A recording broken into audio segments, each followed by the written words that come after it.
Hello guys, explorer ছবিওয়ালার নতুন ব্লগে সকলকে স্বাগত। আশা করছি সবাই খুব ভালো আছো। তো 3 দিন 3 রাতে পুরী প্ল্যান কিভাবে করা যায় তার ডিটেলস আজকে জানাবো তোমাদের।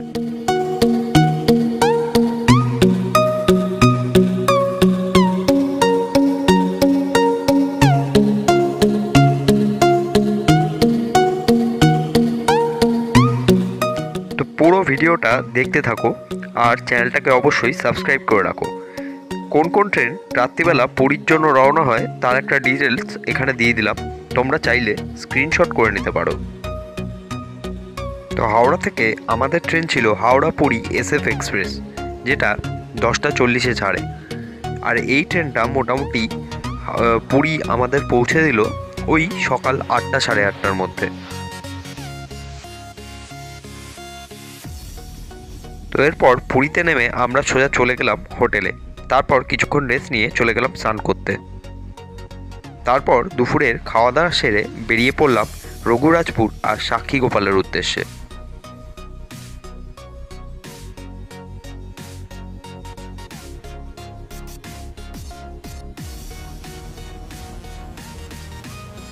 রঘুরাজপুর আর সাক্ষী গোপালে একটা অসাধারণ সময় কাটানোর পর আমরা সন্ধেবেলা ফিরে এলাম আবার পুরীতে। তারপর সন্ধেটা বিচের ধারে কাটিয়ে মাছ ভাজার সাথে কিছুটা সময় কাটিয়ে নিলাম আমরা।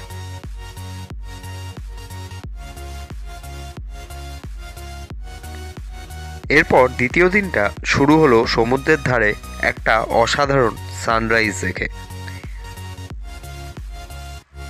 তারপর আমরা ব্রেকফাস্ট করে বেরিয়ে পড়লাম সাইট সিন দেখতে। প্রথমে গেলাম বিপত্তারিণী মন্দির, তারপর ওখান থেকে গৌড়বিহার বা গুপ্ত বৃন্দাবন দেখে নিলাম।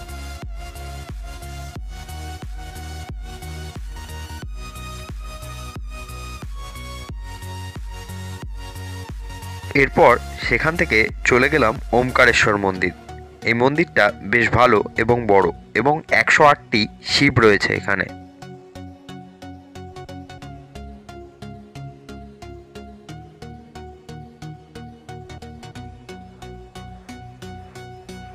মাঝে মাসির বাড়ি থেকে আমরা চলে গেলাম সোজা নরেন্দ্র পুষ্করিণী দেখতে।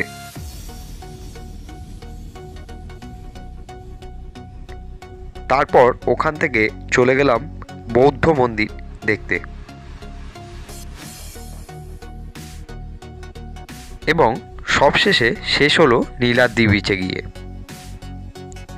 তারপর দুপুরবেলা চলে গেলাম জগন্নাথ দর্শন করতে ও পুজো দিতে।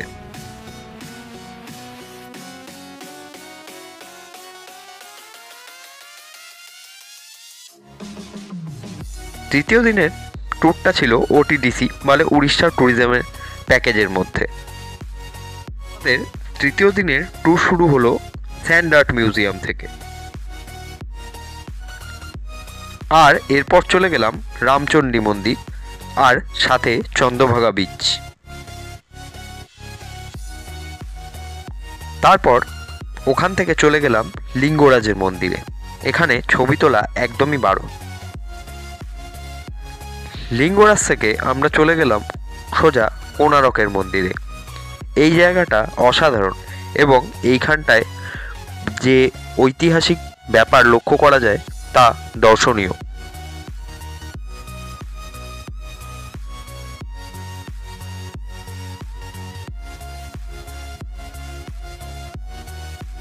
তোমরাও চাইলে উড়িষ্যা ট্যুরিজমের সাইটে গিয়ে এই প্যাকেজ তোমরা বুক করে নিতে পারো। ওখানে তোমরা নানা রকম প্যাকেজ পেয়ে যাবে, তো তোমাদের ইচ্ছা মতো অ্যাকর্ডিংলি তোমরা প্ল্যান করে নিতে পারো।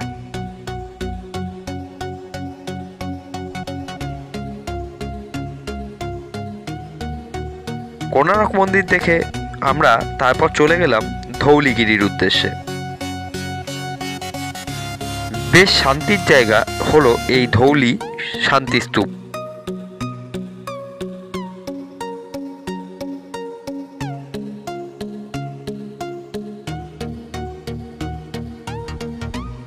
ধৌলিগিরিতে এরম একটা অসাধারণ দৃশ্য দেখে আমরা কিছুটা সময় কাটিয়ে চলে গেলাম উদয়গিরি ও খণ্ডগিরি কেভ দেখতে।